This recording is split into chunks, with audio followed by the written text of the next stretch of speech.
Good morning, ladies. How are you? It's very early here, but I'm jumping on today. Let's talk about journal covers, fabric journal covers, to be specific. I've had several people ask me some questions about it. So here we go. Got my coffee here. I'm going to tell you how we do it, how I do it. There's many ways to make journal covers, okay? Fabric covers. And you can use a lot of different methods, but I'm going to show you how I do it. So let's see where to start. Okay, I'm going to show you some older journals that I have here, first of all. And I'm going to tell you how I did it. All right, here's one. This is a fabric cover. I made this, it's been a long time ago. I made the cover from a cereal box. And so I did a double layer of cereal box and made the cover. And then to cover it with fabric, I mean, when you have fabric, you know, your fabric can be kind of thin.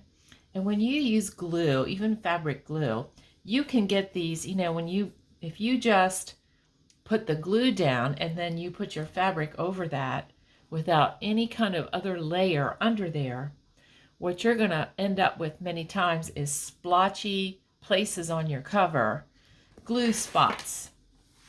I don't have any glue spots on here because what I started doing, and I've been doing this for a long time because I didn't like that, because if you get a glue spot, you either going to live with it or you're going to have to cover it, you know. And I don't know. I didn't want to do that. So there are a couple of products that you can use that will give you a better fabric cover. And for this one, I used fleece. Okay, I'm a sewer, I'm a quilter. I have fleece and batting. This is batting. And it's fleecy. I have it cut into squares because I'm a quilter. So you can buy this in packages at the fabric store, at Walmart, in the, you know, the sewing department. And it's batting that you put in between the layers of fabric when you make a quilt. You can also buy it on a bolt. It's called fusible fleece. And the one side will be bumpy, and that's the glue side. And, you know, when you iron it onto your fabric, like if you have a fabric piece and you lay this on the back side of your fabric and you iron it on, you're going to have, you know, something like this where it has a different feel. It's not just the thin fabric. So then when you go to glue it onto your cover that you've made, you're not going to get those glue spots, you know. And so, excuse me. So I cut my fabric about I don't know, I'm going to say 1 inch to 1.5 inches larger than my book cover when it was, you know, laid out.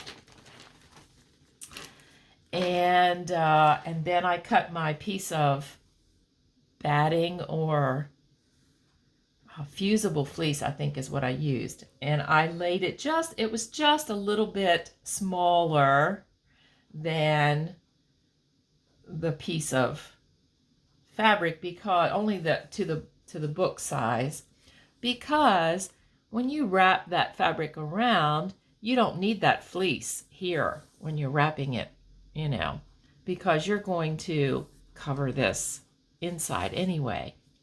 So I ironed it on, and then I put glue on the cover and put it down on the fleece side.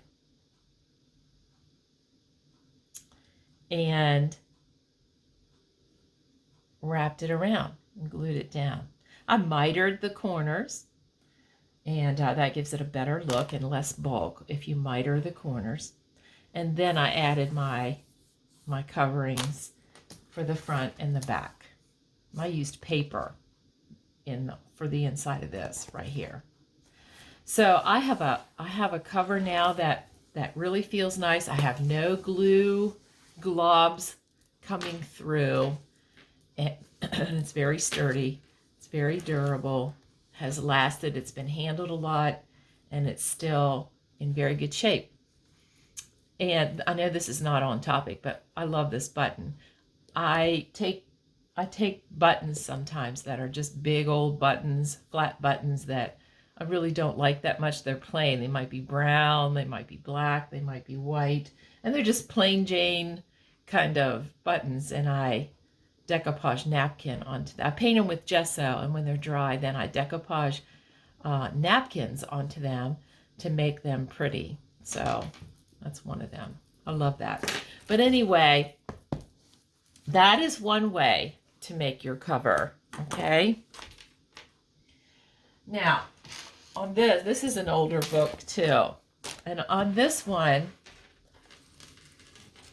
this is actually made out of a book, okay? I gutted a book. And for this one, it's very hard. It's not soft. It's not muted sound. It's very, you know. So for this one, I used this Shapeflex interfacing made by Pellon. You can buy it on the bolt in the fabric store, or you can buy it, you know, at Walmart or the fabric store, and it looks like this. It's in a package like this. Do I have any in this package? Yeah. I have some little pieces left. So it looks like this. It's woven. It's a piece of fabric, okay? It's a piece of fabric. But on one side, it's bumpy and rough, and that's the glue side. So that's the side that you're going to lay down on your fabric, the back side of your fabric. And you're going to iron it again. It has instructions in the package, and you just use an iron. So let me show you here. I have this. This is a digital that I printed onto muslin, okay, onto fabric. You could use bed sheet, you could use plain cotton, you can use just muslin, you know. And so I did that. I have a video on that, so I'm not going to go into that today because you can watch it on another video. If you subscribe to my channel, I have lots of things on there where I talk about some of these processes. But anyway, here it is. It's ironed onto the back of this because this muslin is very thin, and surely if I had glued this on a book, you know, if I were to lay this down on anything and glue it down, you would have seen through that, because right here in the edge where there's nothing, you can almost see through it. So I took a piece and cut it, you know, just slightly smaller than the cover. I'm going to make a book cover out of this. And you lay the glue side down, you know, you lay it down, and then you're going to use a hot iron, and the glue melts, and then you have what is very similar to book cloth. So you could do this to any kind of fabric and have your own book cloth for like the spines of your books or whatever. But this was just a digital that I printed, and then I added this interfacing onto it to make it gives it it's a much nicer, and it's not as flimsy, and it's not going to show through. It's not going to be as easy to get the glue to show through because this is glued on here. You know, this is the interfacing. Here is a piece that I have printed. This is a digital that I printed also onto this fabric. Let me get it off of the sticker page here. So if I take it off of the sticker page that I printed it on, okay, I can get rid of that. You can see that it's very thin. It's very thin. It's a muslin. It's very thin and floppy. It's not as nice as this. And you know, if you try to glue this onto your book or your cover, you're going to get glue through that. I don't care if you spread it with a brush or not. It's probably gonna be hard not to have any glue on it show through. So you want to cut yourself a piece, you know, of this interfacing. Of course, it would be the same size. And you're going to iron it on there. And it just makes all the difference. It just makes all the difference. So that is how I do. I use a lot of that on my fabric when I'm going to use it on a book cover. This is a pretty digital, and what I did was I printed the digital, then I laid a doily, and I ran it back through the sticker page. I ran it back through and copied the doily so I would have that background so that when I fold it, which way am I folding it? Probably this way. I just have that little extra layer there. I just have that doily background on there. I don't know. I was just playing around. I liked it. So let's say I was going to make, this is not going to fit, I don't think. No, I would have to cut it. But this is just an envelope. Okay. So let's just pretend that this was my piece of fabric and it did fit.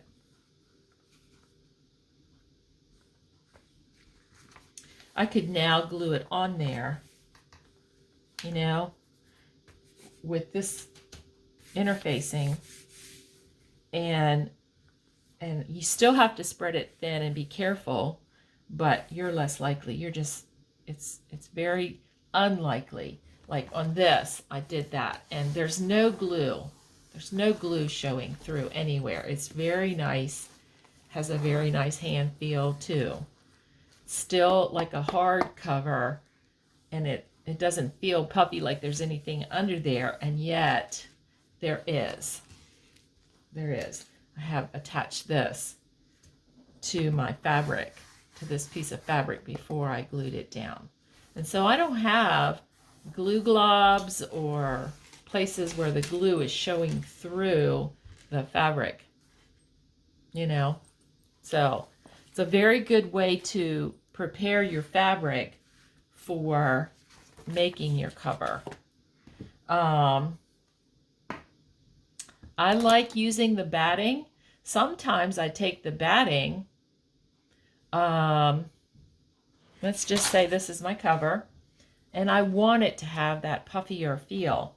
I'm going to take the batting. You can use regular batting like this and glue it down to your cover all over. You can piece it if you want to. Sometimes I haven't had a big piece, and I've taken small pieces and I've just butt them up beside one another like this, you know, and just glued them down. Because then when you put the fabric over it to cover, you know, if it's glued down, you're not going to see that. You're not going to see that seam. It's going to be nice. So you can use batting, you can use fusible fleece, you can use definitely get yourself some Shape Flex interfacing. It is going to make your covers much nicer. Now, recently I made this little denim cover. I have not put pages in it or a signature or anything yet. My life has been busy with my family.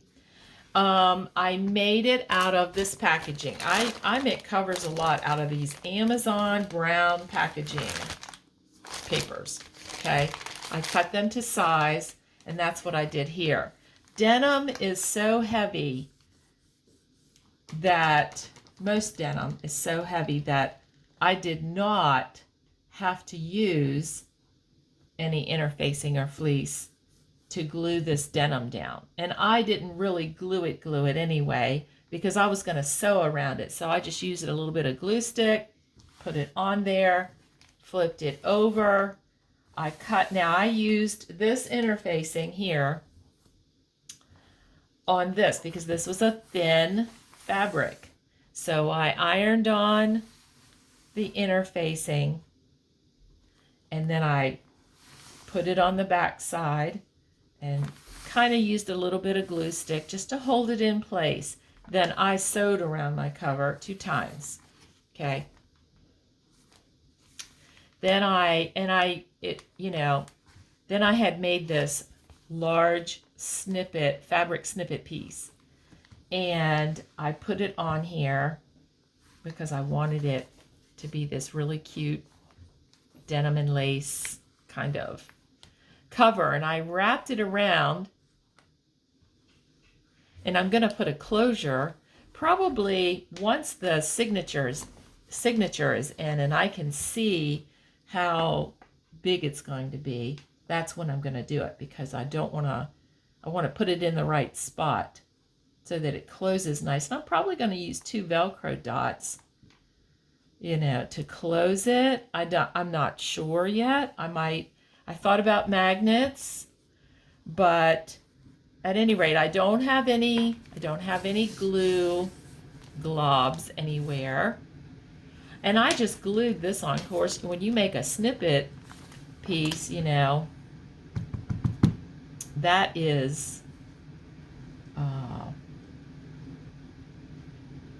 that's pretty thick.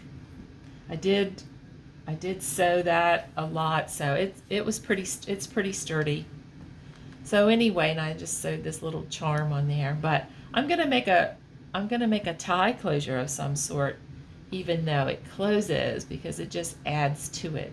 But anyway, I just wanted to jump on here and talk about that, because this will change your life when it comes to making your covers. This especially. Like I said, you can use batting, you can use fusible fleece, and they sell fusible fleece at any fabric store, and even at Walmart on the bolt. You have to buy it on the bolt though, by the yard. But or sometimes I buy these packages, for quilting, and see how thin it is. It's cotton batting, and it's not very thick, so you can actually use this underneath your fabric as well. So I hope this helps you, because I've had some people say, how do I prevent, how do I make a better fabric cover, and how do I prevent glue from seeping through the fabric? And I know we all hate that.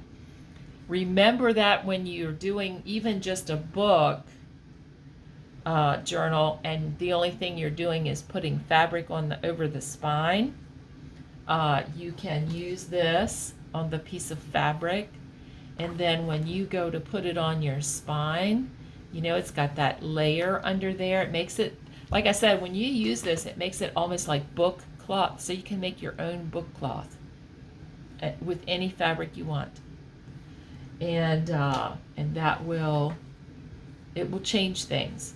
As you can see, I don't have any glue globs anywhere, and it just gives it a better, it gives it a sturdier feel.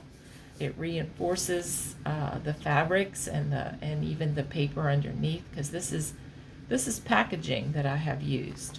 This brown paper packaging is what is the base of the cover itself. So it just changes things. It'll change your life. So I hope this helped you. If you like this video, please give me a thumbs up and subscribe to my channel. I do put tutorials on here. I know that it seems like I've been MIA lately, and that is true, because I have a very large family and I have lots of family things going on right now, birthdays and parties of different sorts, and it's kind of how it is when you're in a big family. So anyway, I do try to jump on here and do tutorials and remember the things that people ask me about. So if you have any other questions, you can surely message me or leave a comment asking, and I will try to check those and get back with you. But this should give you an idea of what you can do to make a better fabric cover. So anyway, thank you for watching, and I will catch you next time. Bye-bye.